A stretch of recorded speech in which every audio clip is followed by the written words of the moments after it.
Mayo nga buntag sa tanan. Kumusta man? O balaga ng Diyos? Karon nga kabuntagon nga kita makapadayon sa itong buluhaton, mao ang pagpamalandong sa pulong sa Ginoo. Good morning sa itong mga online friends o sa itong mga regular listeners sa itong radio. ECGM Christian Community Radio 104.9 FM Baganga. Good morning kaninyong tanan sa mga naabtan sa signal sa itong station karon.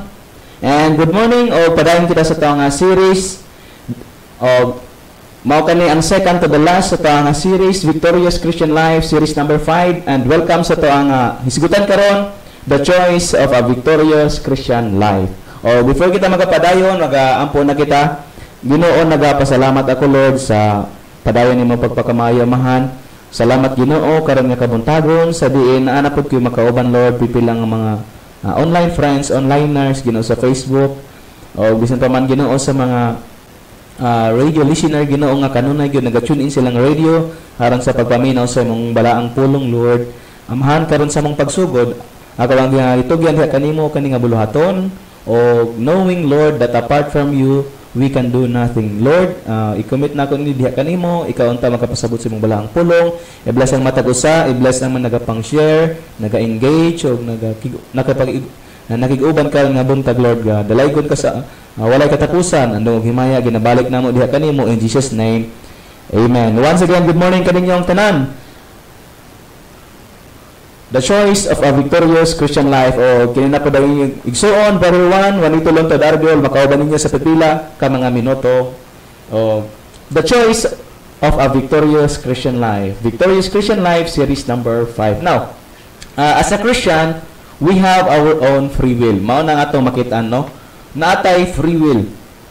Inigmata nato naatay choice nga pagapilian, no?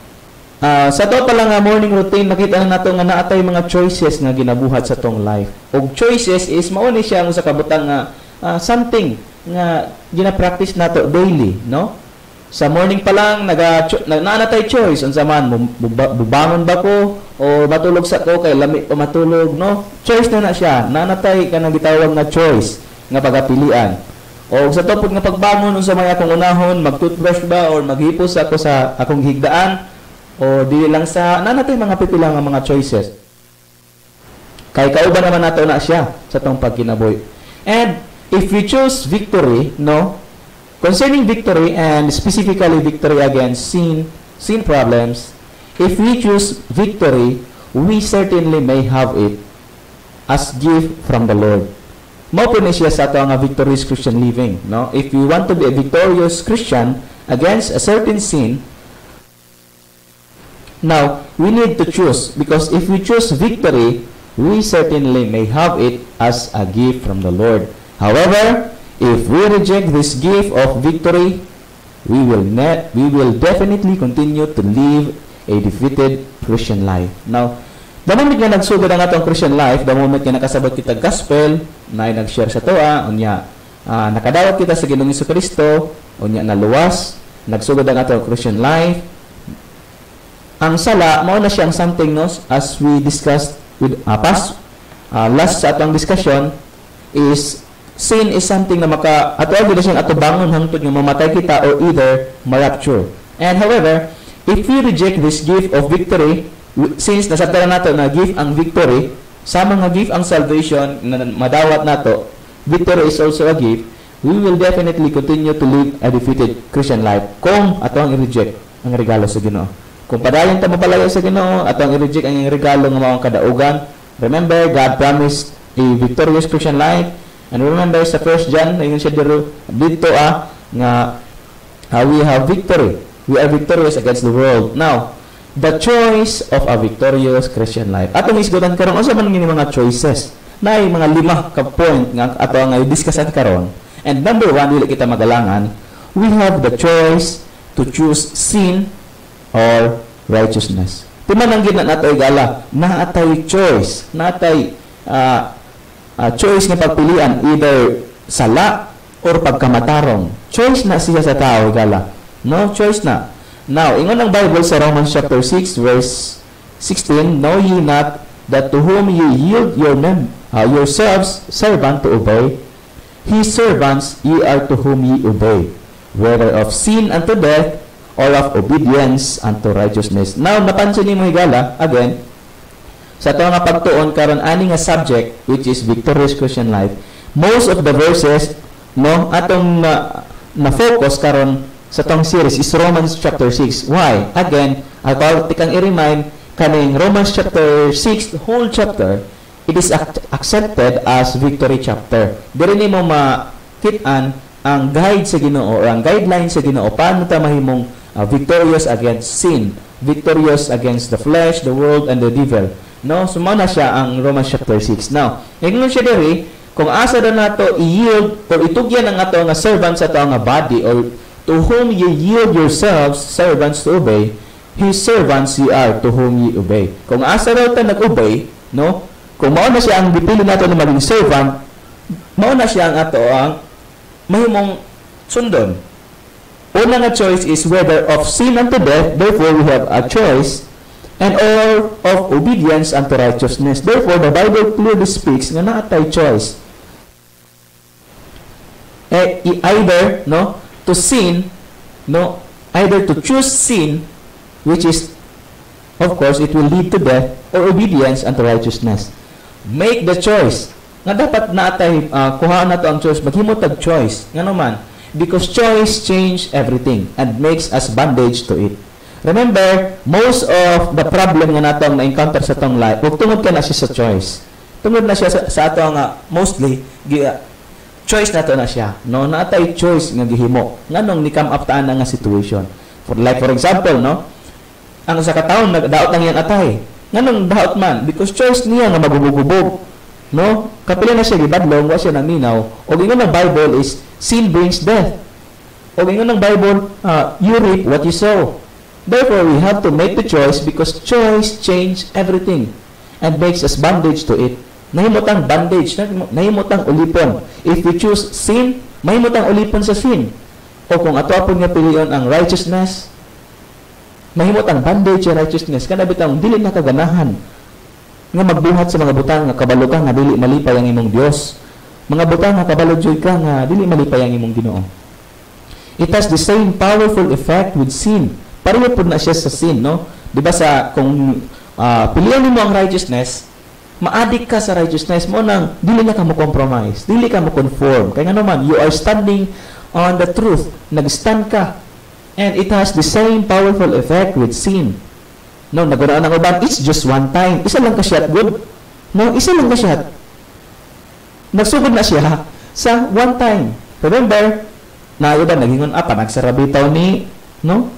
Parang saraman ni hinumdum higala i-remind you tika nga ang dako nagsugod sa gamay o ang permanente nagsugod sa panagsa. Nagyan na sila, it's just one time, parang saraman ni YOLO mindset, you only live once. Pero once sinaytabo, then it becomes hours, turn to days, months, and now become part of your life. Mao lang ayaw jud og pisting higala kay it is proven and tested that it has the same powerful effect with sin.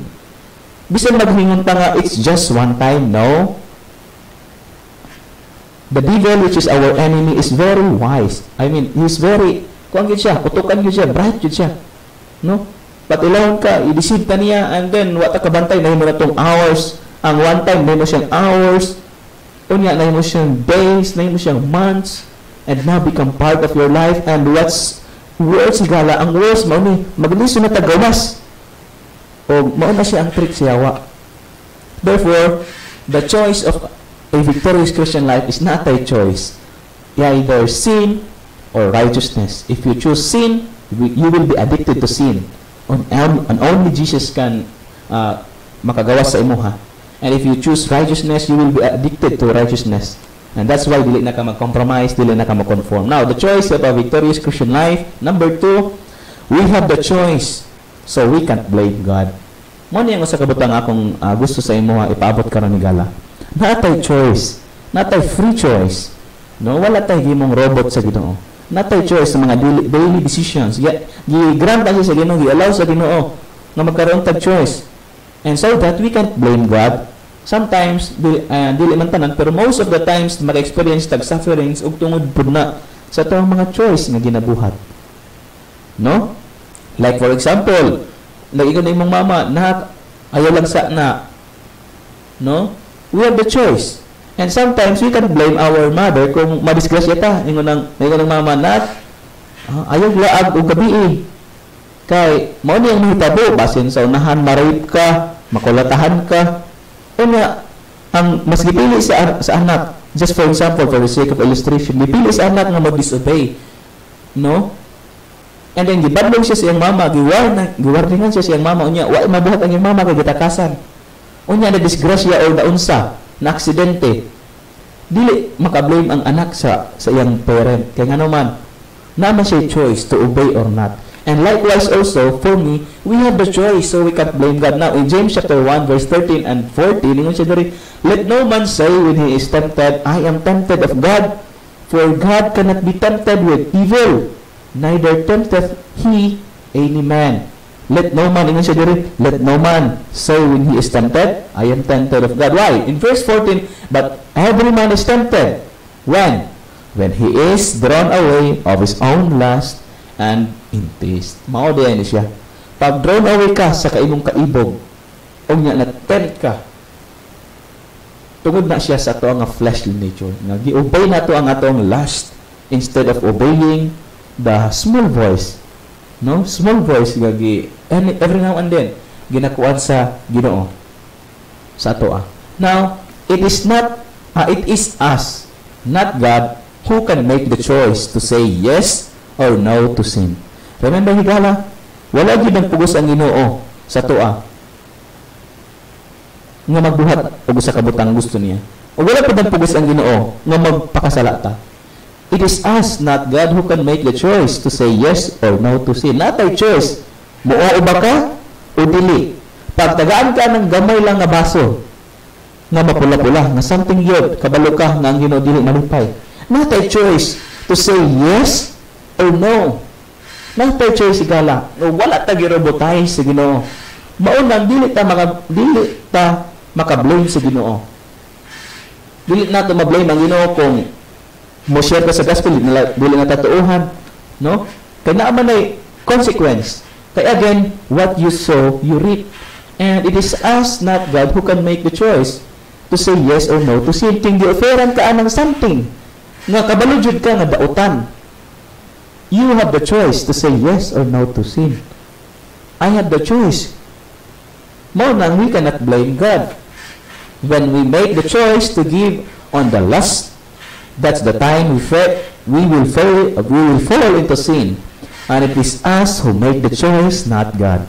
Remember, bisan pa sa time ni Adan o ni Eva, it is the mankind who chose to rebel against God. No? Mao na siyang kuan. Mao na, we cannot blame God. The choice of a victorious Christian life. Number 3, we have the choice of taking freedom. Remember, higala, no? I-remind ka, and let it be a reminder sa tuwang tanan, nga, naatay freedom. Gipagawas na ta sa Ginoo sa bondage of sin. Gipakamatyan sa Ginoo ang atong sala, and He is freed us, og ang garantiya niya na higala is because our Lord rose from the dead. Therefore, we have the choice of taking freedom or not. Now, in Romans chapter 6, verse 18, ingon siya diri, being then made free from sin, ye become the servants of righteousness. Ayaw kalimti, we are again on a victory side. We are on the victory ground, the resurrection of our Lord Jesus Christ. And Jesus Christ made us free from sin. Ye become the servants of righteousness. The Lord Jesus Christ already won the victory at the Calvary and given us the victory. But we don't choose to stay in it. Naan ang victory actually, gala? Why? Ano nga naman tayo victory? Because remember, again, our Lord Jesus Christ already won the victory at Calvary and given us the victory. Gihatagan na tayo victory sa Ginoo. Pero sometimes, ang ato ang choice, mauni, we don't choose to stay in it. Nagpalayo na noon ta. Instead of drawing ourselves, no, by the power of the Holy Spirit to Jesus Christ, we don't choose to stay in it. naa na ang victory, pero wala na to gi-grab. Mao nang problema sa tuong nga Kristiyano. Mao nang mabalik na punta. Mabalik jud ang cycle sa usa ka Kristohanon. No, mabalik na siya. And instead, we are ignoring and forgetting our freedom. No, mao nang atong ibuhat. Instead of staying on victory side, mao sa atong ibuhat, we are ignoring and forgetting our freedom, and all we see is the devil, the bondage, the sin, and slavery to addiction, and just forgot and ignored our freedom to the point that we even don't know we have freedom. Let me repeat, tigala, mo ni. Sometimes sa taong life, imbis na mag-stay ta sa freedom ng gihatag ni Ginoong Jesucristo sa atoa, ato ang gina-ignore, ato ang ginakalimtan ang atong freedom. Mao nang usahay, hopeless ta. O ang ato lang nakita, mao ang trick sa kalaban, mao ang pagkaulipon, sala, slavery to addiction, no? And malimtan na nato, o ato ang gi-ignore ang atong freedom to the point na nakalimot na ta. To the point na wala ta kabalo na nabi ay tayo freedom, higala. Nabi ay tayo freedom. But Jesus Christ is giving us freedom, and all we have to do is to take it and claim it. You want victory, and you can't deny this fact, higala. Nga, the moment nga na Kristohanon ta, wala na pasabot nga perfect na ta. And you cannot deny that the fact na every Christian is not denied sin problem. As long as napatayin ng sinful flesh, we can sin against God in word, in thought, and in deed. We can grieve the Holy Spirit of God. And that's why we need to strive na maangko na siya. And remember, our Lord given us freedom. Ang ato lang ginabuhaton, no? Sa freedom na gi-offer sa Ginoo, we need to grab it. We need to take it. Ato na siyang i-claim. No? Ato na siyang i-claim. The choice of a victorious Christian life. Number 4, money. We have the choice to choose sin that grows to iniquity or righteousness to holiness. Let me repeat. We have the choice to choose sin that grows to iniquity or righteousness to holiness. Amen? Nahigala. Ingon ng Bible, I speak in Romans chapter 6 verse 19, after the manner of man because of the infirmity of your flesh. For as ye have yielded your members servants to uncleanness and to iniquity, even now yield your members servants to righteousness and to holiness. Yep. Now, higala, pag ato di nga pilion ang sala or ang uncleanness, mugro di na siya in equity and to iniquity. Mas bugat nga degree sa pagpakasala, iniquity. Now, apan kung atong pilion ang righteousness, mugro na siya into holiness. And don't forget, higala, that the most important attribute of God is His holiness. Nganong na ang impyerno because God is holy. Nganong gina-judge sa Ginoo ang tao because God is holy. Nganong gina-punish ta, gina-chastise ta sa Ginoo because God is holy. Now, ang kalibutan karon musugot ka ta sa dili, naasilay ka ng perverted form of God, kana bitaw gi-replace nila ang Ginoo. Naguna na sila nga God is love, love, love, love, love. Wa nagilain nga gi-shout sa kalibutan nga God is love. Mao nang bisan magpakasala ko, dili na mangilabot ang Ginoo kay God is love. God is love, so i-accept niya bisan ako nga lalaki makigbinyo ko og lalaki. Mao na ang love sa kalibutan. Mao na ang God, perverted form of God sa kalibutan. Nga ang tama ay mahimo ka, ginahimo nila mali. O ang mali ginahimog tama. Pero now, sa Bible higala, the God of the Bible is a holy God. And the holiness of God is the most important attribute of Him. Mao gani nang sa Revelation chapter 5 kung nagabasa ka dito, nagakanta ang mga congregation sa heaven. Dili ang ginakanta nila dito, love, love, love. Dili love, love, love. Unsa ingon dito? Unsa kay ginakanta? Holy, holy, holy. Why? Because God is holy. And of course, we have the choice to choose sin unto iniquity that grows unto iniquity or righteousness unto holiness.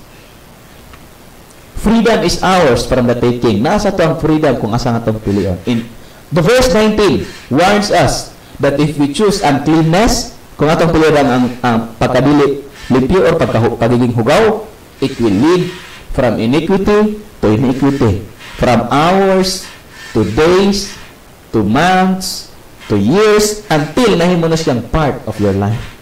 O mao na siya ang subo. God forbid na mahimo na siyang part sa imong life, na mahimong makalimot na ka sa ministry. Mo nang ang uban niundang sa ministry, niundang sa bulatod sa Ginoo, niundang sa pagpangalagad sa Ginoo, ni palayo sa Ginoo. Kay ngano man, klaro man gid ang nag-ingon sa Bible nga kung puliyo na to ang sin, it will grow from iniquity to iniquity. The choice of a victorious Christian life. Number 5, diri ta mag-end. We have the choice to become the slave of Jesus or become a slave of Satan. Let me repeat. We have the choice to become the slave of Jesus or become a slave of Satan. No. Ang Christian ba possible ba mahimong slave of Satan? Yes. Although dili na siya madala ni Satan sa impyerno, pero pwede na siya mahimong servant of Satan. And dili na ko malimtan ang ginaingon sa kuang pastor sa kuha. Especially that time when I kuan pa kanang bago pa ko sa pag-serve sa Ginoo. Words nga dili na ko malimtan sa mga preaching, sermons, and even sa kuan, sa mga casual mga conversation. Dili na ko malimtan ang words sa akong pastor nga naay duha ka biing nga mogamit sa tuwa. Dapat daw ta magpagamit sa Ginoo kay nga naman kung dili ta magpagamit sa Ginoo, dili ta magpagamit kay Jesus, somebody else na mogamit sa tuwa. Therefore, kung dili ta mahimong slave ni Jesus or mahimutang ulipon sa pagkamatarong, mahimutang slave sa pagkadautan, mahimutang slave ni Satan, mahimutang tool ni Satan. Remember, we are called to bring light. Pero pag mahimutang slave ni Satan, sayang, dili na tayo mahimong light bearer. Now, in Romans chapter 6, verse 22, as a Christian, unsa man ang ato nga posisyon? Ingon siya diri, but now, being made free from sin and become servants of God, ye have your fruit unto holiness and the end everlasting life. Now, since we are not slave to Satan anymore, no? Klaro lang kayo na siya sa verse. Ingon siya diri, we are servants of God. Karon, since we are not slave to Satan anymore, dili naman ta slave to Satan. Unsa may atong buhaton? Therefore, quit acting like the slave of the devil. Now, quit acting like the slave of the devil. Paano man nag-act ang slave of the devil? Ang mga dili magtotoo, ang dili Kristohanon, sayon ra gud sila ang pagpakasala.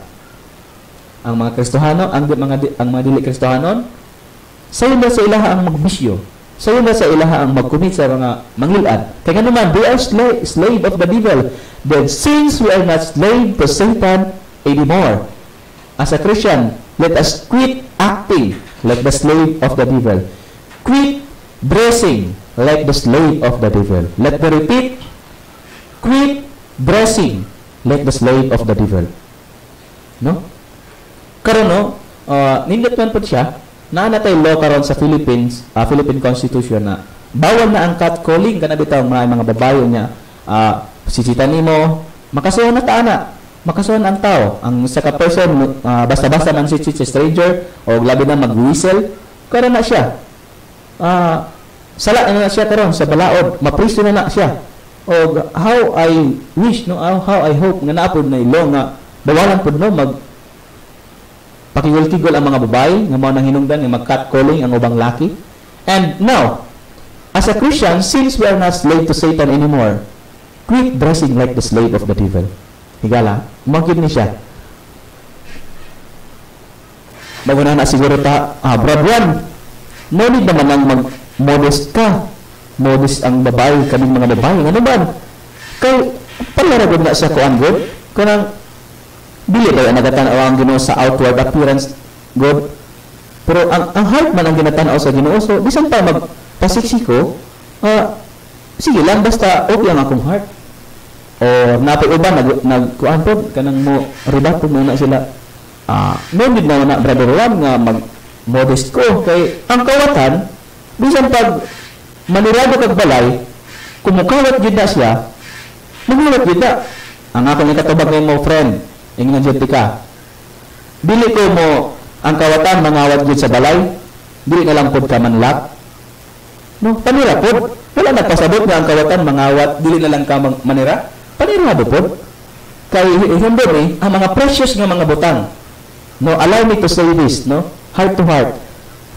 Ang mga precious nga butang is ginabalot yun na siya. Naka-remember ka, ang diamond, it is covered with rocks, sediments, lisod siya kuhaon. Kaya ganoon, precious na siya. Ang atong mga cellphone, na ako'y cellphone garon, covered siya sa phone case. Kaya ganoon, precious na siya, naan na siya value. Ang mga gold, nakakita na ba ka gold nga kanang gipakuan ra, display ra sa dalan, wala. Gihipos na siya sa safe. Gitago na siya, kaya naman, precious na. O likewise, sigala, you are more precious kung idubli-dubli itong tanan akong ipanulti. Ang diamond, ang gold, ang cellphones, ang smartphones, ang iPhones, ginacover, kay night value, higala ang inyong value, friend. Labaw pa ka. Ang inyong value, labaw pa na siya sa gold. Kung ang gold gitago sa precious, ang precious gold gitago sa kuan, sa safe, samot na dapat tayo gala. Since we are not slave to Satan anymore, quit dressing like the slave of the devil. Now, lastly, since we are not slave to Satan anymore, quit talking like the slave of the devil. Paano man nag-istoryahan ang mga slave of the devil? Mag-enjoy na sila sa kanang gitawag na green jokes. No? Pero dili na siya green jokes, mga devilish jokes na siya. Dili na sila mag-enjoy sa kuan kanang mga non-Christians, mga unbelievers. Di na sila mag-enjoy sa mga seryoso mga butang. Ang ilang mga joke, di na sila matagbaw unless hisgot sila kanang gitawag nila nga green jokes.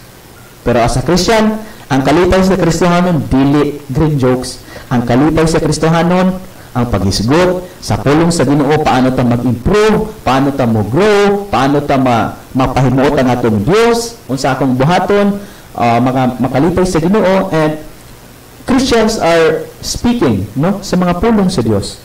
Therefore, since we are not slave to Satan anymore, quit talking like the slave of the devil. Act like the slave of Jesus. Amen. Again, act like the slave of Jesus. As the verse 22 exhort, because we are freed from sin. The choice of a victorious Christian life. The choice of a victorious Christian life, review. Number 1, we have the choice to choose sin or righteousness. Number 2, we have the choice so we cannot blame God. Number 3, we have the choice of taking freedom. Number 4, we have the choice to choose sin that grows to iniquity or righteousness that grows to holiness. Number 5, lastly, we have the choice to become the slave of Jesus or become a slave of Satan. Now, lastly, diri ko mag-end. The choice then is to whom we will surrender ourselves and our members. Ang choice na gid sa to, kung asa nato i-yield ang atong kaugalingon, asa nato i-surrender ang atong kaugalingon. And that is the choice of a victorious Christian life. Let's pray. Father God, thank you for your word. Bless this Ginoo sa kasing-kasing sa mga nagapaminaw nga amo kini Ginoo nga i-intake seriously sa mong life. Di lang taman, Lord, sa mong dalunggan. Upon eventually, Lord, help us to apply your word. Lord, it is not about how much we know about your word, but it is about how much we apply the biblical principles nga mo imong ginatudlo kanamo every now and then. Father, tabangi ang tanan o unta ikaw mag-bless imong pulong sa kasing-kasing sa matag usa. This we pray with thanksgiving in our heart in Jesus' name. Amen.